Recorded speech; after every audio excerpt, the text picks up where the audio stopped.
মুর্শিদরে ভালোবাসে, যারা মুর্শিদের প্রেমের আগুনে পড়ে গেছে, যারা ভান্ডারের প্রেমের আগুনে পড়ছে, যারা আমার সানাল, আমার সুরেশ্বরী, আমার শালী বাবার প্রেমের আগুনে পড়ছে, বাজান তারা দুনিয়ার আগুনে পড়বে হয়তো তারা কখনো,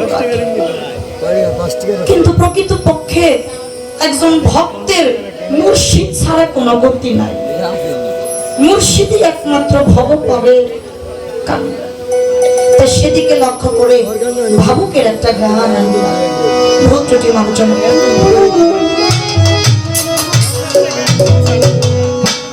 তুমি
যার নাম ছিল সুলাইমান, গুরুর নাম ছিল দিলওয়ার শাহ, বাড়ি ছিল বরিশাল। আমরা যেমন সালামুল্লাহ ভাইয়ের বাড়িতে এসেছি, ওইরকম দিলওয়ার শাহ সব ভক্তদের নিয়ে একটু ভক্ত আলিঙ্গন করে। বাজেরা হাতের পাঁচটা আঙ্গুল যেমন এক সমান না, সব ভক্তবৃন্দর কিন্তু এক সমান হয় না। দিলওয়ার শাহ হঠাৎ করে বলতেছে, ও আমার ভক্তরা, তোমাদের সবাই দেখি, আহারে আমার সুলাইমান যদি থাকতো, আমার সুলাইমান আমার এই কাজটা করে দিত। যারা বায়াত গ্রহণ করছে, যারা মুর্শিদের চরণদাসী হইছে, তারা বুঝতে পারে কোন দয়াল যদি ভক্তের আমার কয় আমার, ওই ভক্তের জীবনে আর চাওয়া পাওয়ার কোনো কিছু বাকি থাকে না। ভক্তরা কয় বাবা আমরা আসছি, সুলাইমান আসে নাই, আপনি তো আমাদের কারোর কথা বলেন না, সুলাইমানের কথা বলতেছেন। ও বাবা, সুলাইমান আপনার কেমন ভক্ত হইল যে না আসার সত্ত্বেও আপনি তার নামই বললেন? দয়াল কয়, ও ভক্তরা, সুলাইমান আমার কেমন ভক্ত দেখবে না শুনবে? বলে যে জিনিসটা দেখা যায় শুই নাই কি করবো, আমাদেরকে দেখান। বলে ঠিক আছে, ঘাটে নৌকা, নৌকাটা সাজাও। নৌকা সাজায় যখন সুলাইমানের বাড়ির দিকে রওনা দিচ্ছে, সুলাইমান স্ত্রীর পাশে শুয়ে শুয়ে যার যার হয়ে কাঁদে। স্ত্রী ডাক দিয়ে কয়, স্বামী আমি আপনার অর্ধাঙ্গিনী, আপনার ভালোবাসার মানুষ, আপনি আমার পাশে শুয়ে শুয়ে আপনি আমার চাইতে আমার কারে বেশি ভালোবাসেন, তার কথা মনে করে আপনি আমার পাশে শুয়ে শুয়ে কাঁদেন, আমি কি আপনারে ভালোবাসতে পারি নাই? সুলাইমান কই, বিবি তুমি যার কথা ভাবতেছো তাহা না, আমি আমার মুর্শিদরে ভালোবাসি। অনেকটা দিন হয়ে গেছে আমি আমার দয়ালরে দেখি না, আজকে একটা নজর যদি দেখতে পারতাম আমার তাপিত প্রাণটা শীতল হইতো। দয়ালকে দেখার জন্য আমার পুরোটা কাঁদে। এমন সময় দিলওয়ার শাহ উঠানো এসে একটা ডাক দিছে, সুলাইমান, সুলাইমানে কি বাড়ি আছো? যে যারে ভালোবাসে তার কণ্ঠস্বরটা অতি চেনা থাকে। সুলাইমান ঘরের দরজা খুলছে, খুলে দিয়ে দেখি তার মুর্শিদ কেমন হাজির, চরণে পড়ে গেছে। আরশা ডাক দিয়া কই সুলাইমান আমি এসে পড়েছি। সুলাইমান কই বাবা আপনি তো রাতে কষ্ট করে আসছেন, আমারে সংবাদ দিলেই তো আমি যাইতাম। থাপা দিয়া বুকের সাথে জড়াইয়া তুইরে দুইটা চোখের পানি ছাইরা দিয়া কই সুলাইমান রে কোন ভক্ত যদি মন থেকে তোমার ডাকে তার কোনো দিনে তুমি থাকতে পারে না। তুই যেরকম করে আমার ডাকাটা ঠিক করলি আমি আর ঘরে নিয়ে গেছে। যতটুকু আদর আপ্যায়ন দরকার করেছে দেলোয়ার শাহ ঘরে বসা, সুলাইমান ঘরে দরজার সামনে এইরকম জোর হাত করে দাঁড়িয়ে রয়েছে। দেলোয়ার শাহ কই সুলাইমান বাইরে একটা গোয়াল ঘর দেখা যায়। কই হ বাবা। কই কোনো গরু আছে? কই আছে। কই গরু দুইটা কার রে? সুলাইমান কই বাজান গরু দুইটা তো আপনারই। ভক্তদের আদেশ দিল ভক্তরা গরু দুইটা নিয়ে আমার নৌকায় উঠা উঠিয়েছে। আবার একটু পরে বলতেছে সুলাইমান তার সাথে যে মেয়ে দাঁড়াই রয়েছে মেয়েটা কার? সুলাইমানের স্ত্রী। সুলাইমান ডাক দিয়া কই বাবা ও তো আপনার মেয়ে। ভক্তদের ডাক দিল ভক্তরা আমার মেয়েরে আমার নৌকায় উঠা, আমার মেয়ে বাড়িতে থাকবে। আবার কিছুক্ষণ পরে বলতেছে সুলাইমান আমি যে ঘরের ভিতরে বসছি ঘরটা কার? সুলাইমান কই বাজার ঘরটাও তো আপনারই। ভক্তদের আদেশ দিল ভক্তরা ঘরটা ভাঙে আমার নৌকায় উঠা। সমস্ত কিছু উঠায় যখন দয়াল নৌকা চাইরা চইলা গেল সুলাইমানে ঘাটে দাঁড়াইয়া দাঁড়াইয়া যার যার হইয়া কাঁদে। তরিকার ভাইয়েরা কই বাজান যেই সুলাইমান দুনিয়ার মোহ ছাড়তে পারে নাই সে আপনার ভক্ত হইল কেমনে? দেখেন সুলাইমানের সবকিছু নিয়ে আসছেন সেই জন্য সুলাইমান ঘাটে দাঁড়াইয়া দাঁড়াইয়া কাঁদে। নৌকাটা আবার ঘুরে যখন সুলাইমানের কাছে নিয়ে গেছে দয়াল ডাক দিয়া কই সুলাইমান আমি তোর গোয়ালের গরু নিছি এই জন্য কান্দোস? কয় না বাবা। তাহলে আমি তোর স্ত্রী নিছি এই জন্য কান্দোস? কয় না বাবা। তাহলে আমি তোর ঘর ভাঙিয়ে নিছি এই জন্য কান্দোস? কয় না। কয় তাহলে তুই কিসের জন্য কাঁদোস? সুলাইমান দুইটা চোখের পানি ছাইরা দিয়া কই বাজান তোমার ওই রহমতের নৌকায় আমার গোয়ালের গরুর জায়গা হইল, আমার স্ত্রীর জায়গা হইল, আমার বাহ্যিক জগতের ঘরের জায়গা হইল। ও বাবা আমি এই জন্য কান্দি। ও ভান্ডারি, ও আমার সারাংশা, ও আমার সাহালি, তোমার ওই নৌকায় কি আমি পাপি? আমার জায়গাটা হইল না। তুমি ছাড়া তো আমার কেউ না, তুমি তো আমার একমাত্র বউ পরের কান্দারে। তাই তো বলছে নাই মোর মাতা নাই পিতা ভান্ডারি রে নাইকা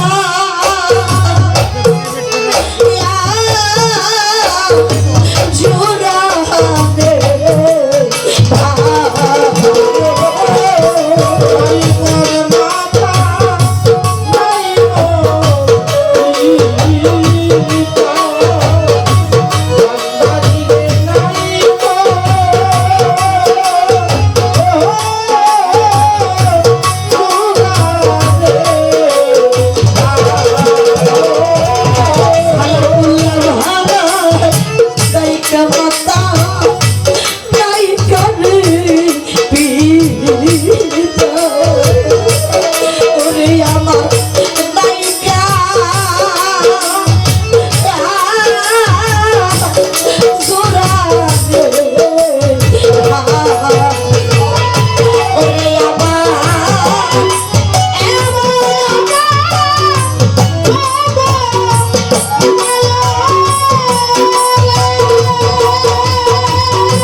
be